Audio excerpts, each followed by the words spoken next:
Assalamualaikum warahmatullahi wabarakatuh. Kami tim 1 dari Sekolah Tinggi Ilmu Ekonomi Yapti Jeneponto, yang dimana ketua yayasan kami yaitu Dr. Andus Anwar Rifai. Di sini kami akan membahas tentang sistem ekonomi yang di dalamnya terdapat sistem ekonomi campuran yang diberikan oleh Bapak Hamzah Haris. Di mana saya sendiri Rikawati H sebagai ketua tim 1. Saya Aspira. Saya Aisyah Octavian. Saya Nadila. Saya Hasnia. Saya Juliana. Yang dimana di sini kami akan membahas tentang sistem ekonomi campuran yang akan dipaparkan oleh teman saya. Pengertian sistem ekonomi campuran adalah suatu sistem yang mencampurkan karakteristik pasar, kebijakan, dan ekonomi tradisional pada tempat tersebut. Sistem ekonomi ini pun memiliki beberapa karakteristik kebijakan ekonomi pada bidang tertentu yang dianggap strategis. Hal ini dilakukan agar pemerintah mampu melindungi rakyat serta mekanisme pasar di dalamnya. Produksi barang dalam sistem ekonomi campuran. Negara yang menganut ekonomi campuran hampir dipastikan mampu memproduksi semua barang, termasuk kebutuhan makanan, tempat tinggal, dan barang lainnya yang hanya bisa ditemukan dalam masyarakat kapitalis, seperti mobil mewah yang mahal ataupun perhiasan yang sudah sangat langka. Tujuan sistem ekonomi campuran. 1. Pemerintah akan cenderung lebih melakukan pengendalian dan pengawasan atas tindakan ekonomi bisnis warganya. 2. Pemerintah akan memberikan jaminan sosial dan pemerataan pendapatan terhadap warganya. 3. Menghindari terjadinya monopoli.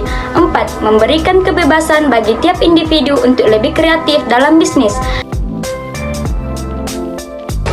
Ciri-ciri ekonomi campuran. 1. Pihak pemerintah dan pihak swasta dituntut untuk berperan aktif dan terus bekerja sama dalam melaksanakan segala bentuk kegiatan ekonomi. 2. Pemerintah akan memberi kebebasan kepada pihak swasta untuk melakukan kegiatan ekonomi. 3. Pemerintah akan melakukan perencanaan. 4. Persaingan di pasar tetap terjadi namun dalam batas yang wajar. Kelebihan ekonomi campuran. 1. Pendistribusian barang dan jasa akan dialokasikan ke tempat yang paling dibutuhkan. 2. Mampu memberikan keuntungan kepada pihak produsen yang berhasil menciptakan efisiensi dalam bisnisnya. 3. Mendorong terjadinya inovasi untuk memenuhi kebutuhan pelanggan secara lebih kreatif, murah, dan efisien. 4. Mengalokasikan modal kepada setiap produsen yang paling inovatif dan efisien. 5. Mendorong terjadinya inovasi pelanggan secara lebih kreatif, murah, dan efisien. 6. Mampu meminimalisir adanya kerugian dari mekanisme ekonomi pasar. Kekurangan ekonomi campuran. 1. Jika tingkat kebebasan yang terjadi dalam mekanisme pasar terlalu besar, hal tersebut bisa membuat produsen yang kurang kompetitif semakin tertinggal jauh tanpa adanya dukungan pemerintah. 2. Pihak pemerintah memiliki tanggung jawab yang lebih besar dibandingkan pihak swasta. 3. Perencanaan industri yang terpusat oleh pemerintah pun bisa menciptakan masalah. Contoh dari sistem ekonomi campuran.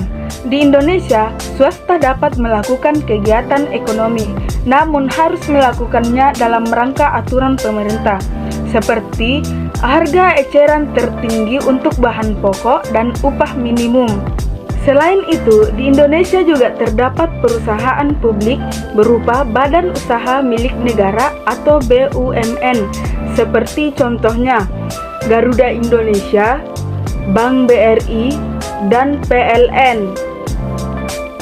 Itulah tadi hasil pemaparan dari tim kami. Di sini kami akan membahas kesimpulan. Para pembuat kebijakan publik dalam sistem ekonomi campuran harus mampu menyeimbangkan perhatiannya terhadap kebebasan individu dalam berbisnis dengan kebutuhan masyarakat yang adil.